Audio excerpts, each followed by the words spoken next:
Hi everybody, this is a video based on a webinar that I did with Lisa Baker back in December 2023 on business planning for freelancers. So if you were there, the content might seem familiar, but hopefully it's still going to be useful.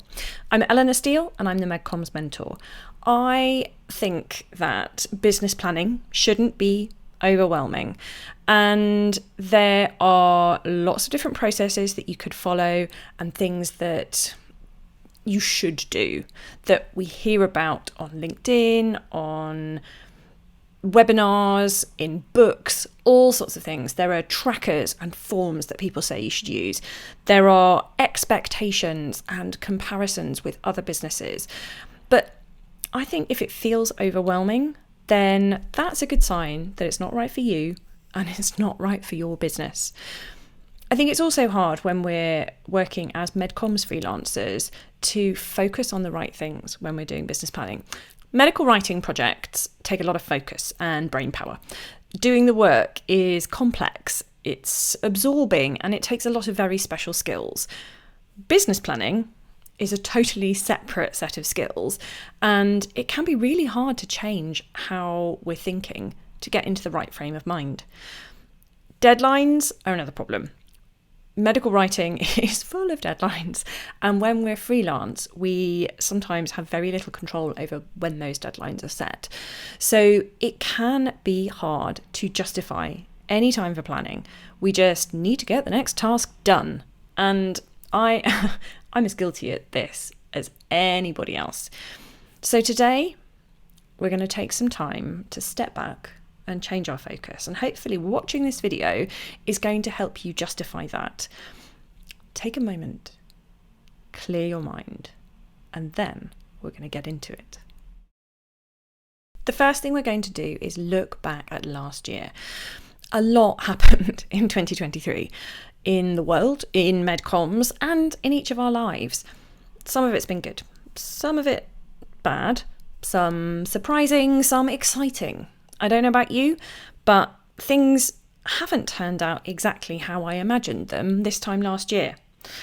It's really hard to capture all the things that have happened and hold them in my head, and then figure out what they mean for how I should plan next year. So I'm not even going to try. I'm going to zoom out so far that I can sum up 2023 in one single word. And I'd like you to try and do the same. Thinking about 2023, it's hard not to picture a roller coaster. Anyone else feel like that?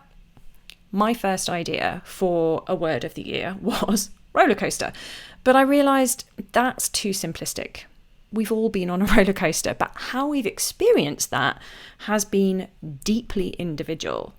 For some people, it might have been a thrilling ride where they enjoyed every second. For other people, it's been more of a vomit comet where they couldn't wait to get off and into the next year. How we experience it and how we react to those experiences, how we feel about those experiences, all of those things together sum up our word of the year. My word of 2023 is adaptable. Unexpected things happened. Clients disappeared, but then opportunities I hadn't anticipated showed up.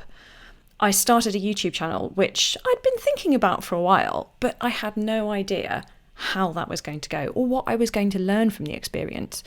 I worked in new ways with new people and have done training and mentoring on topics that I hadn't even thought of before last year. So when things went wrong or didn't turn out as I was expecting, I had to adapt. And it wasn't always easy. It wasn't always quick or seamless, but I did adapt. I did make those changes, and things haven't been a disaster. It's just been different. So what's your word of the year? If you have one that just springs to mind immediately, that is great. Maybe share it in the comments below. I'd love to hear what your word of 2023 is. But don't worry if you can't boil it down to one word instantly. Our brains process things in different ways and at different speeds. It might be useful to talk about this with a friend. particularly someone who works in MedComms as a freelancer as well, because they're going to understand what you're talking about. But I also have another method. Use AI.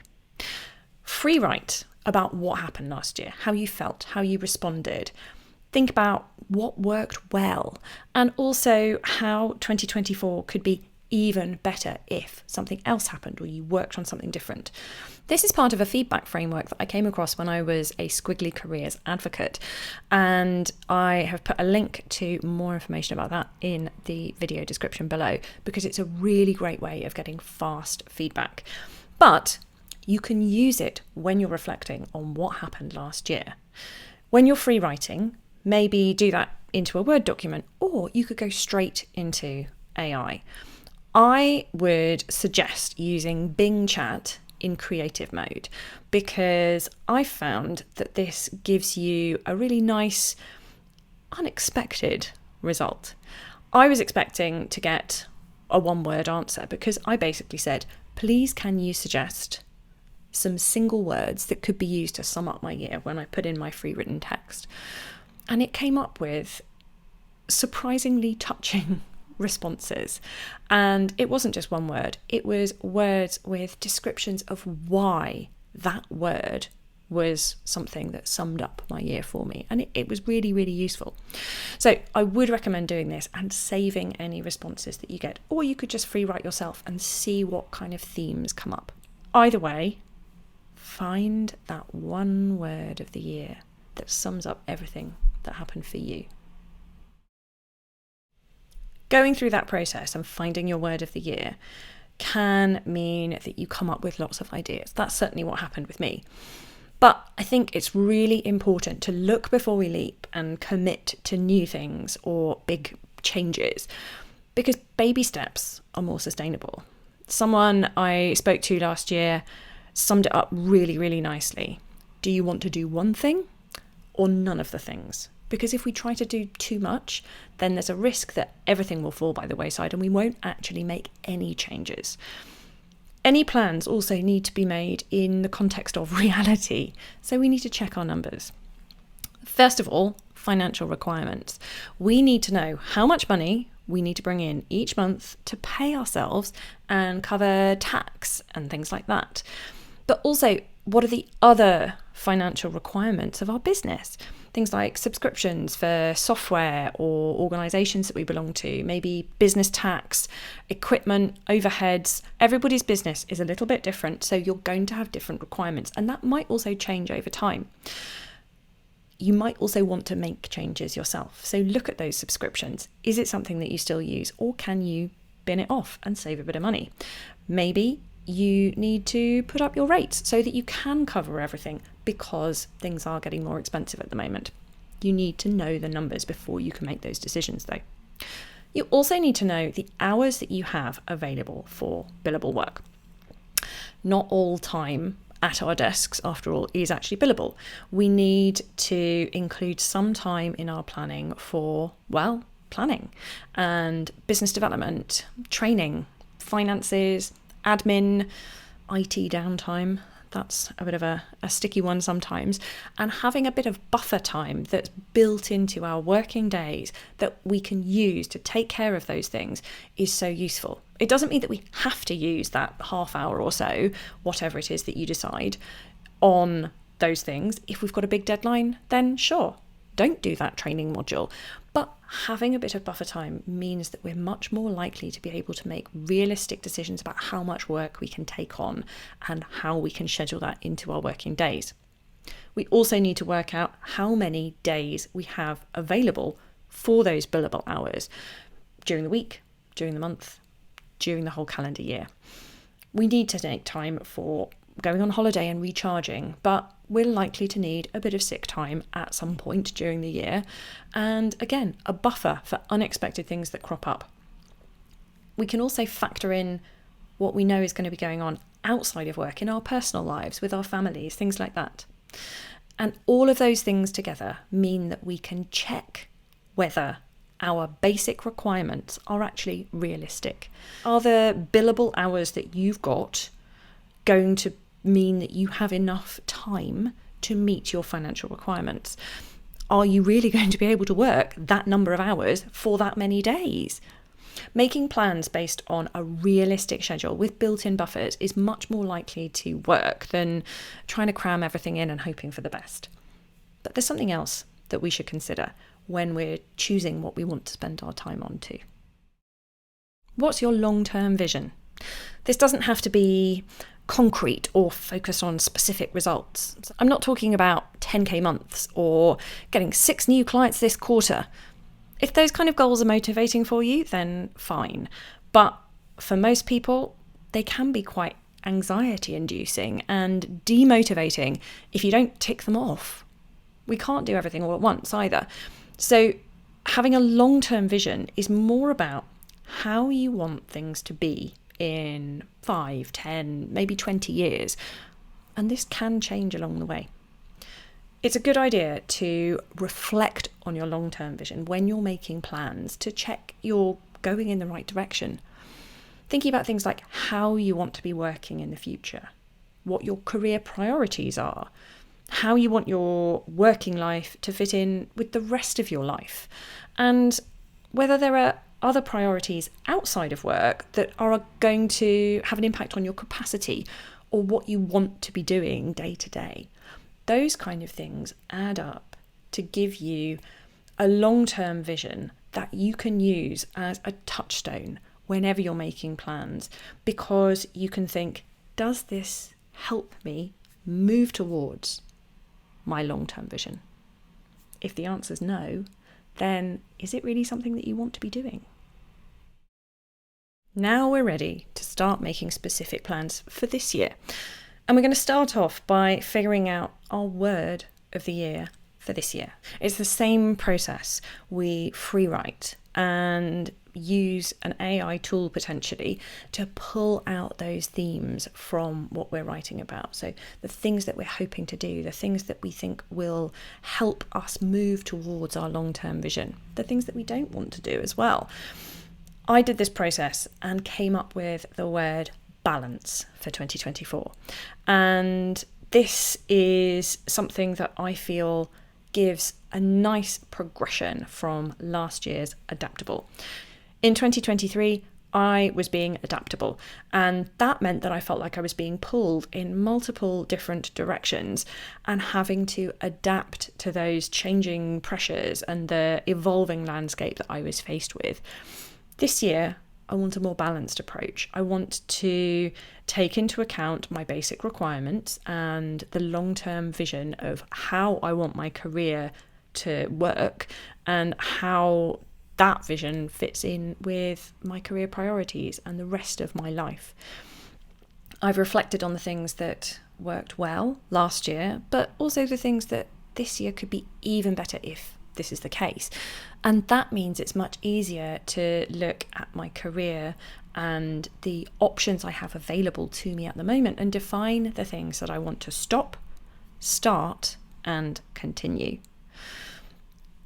Any project or opportunity that I'm faced with, I think, will this thing help me meet my basic requirements? And will it help me move towards my long-term vision? If the answer is yes to both of those questions, then it's a no-brainer. I'm probably going to do that.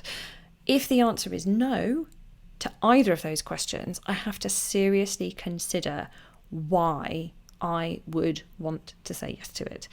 There are sometimes reasons why we want to do that kind of thing.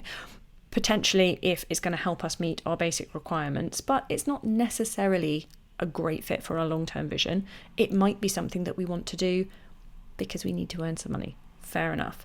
But it's still a good process to check in with that, to see what our rationale is so that we understand why we're making the decision that we are.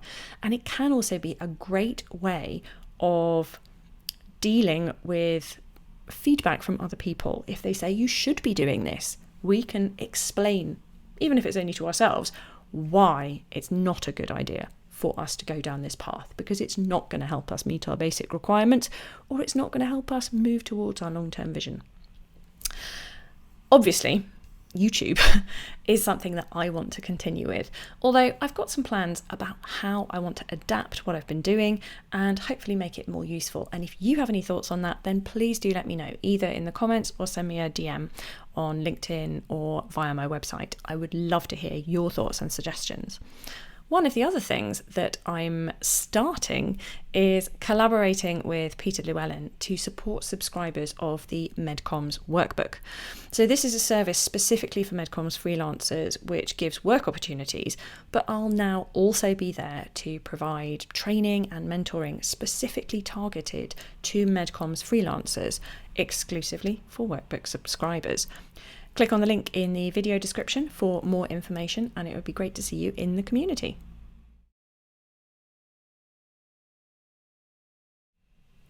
It can be so hard to make time for business planning, but in these uncertain times, it is so useful to have specific plans and ways of making decisions.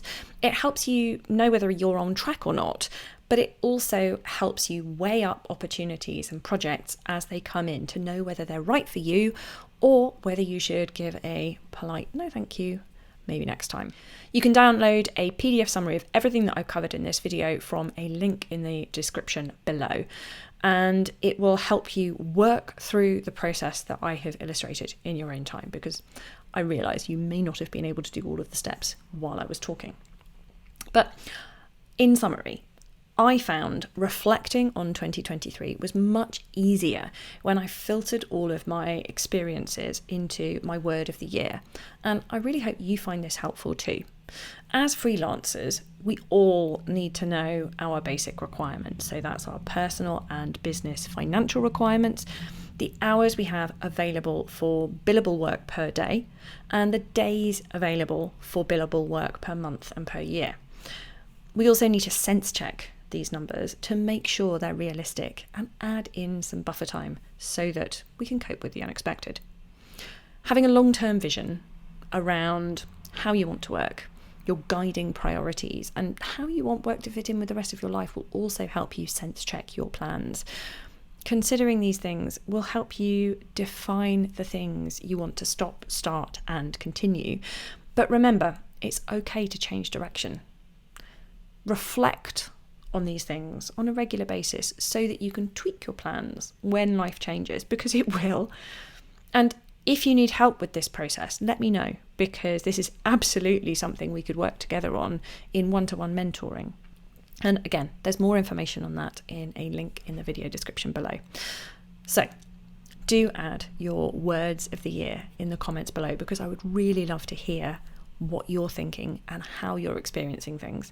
And let me know if you have any questions or suggestions for future videos, because again, I'd really love to hear your feedback.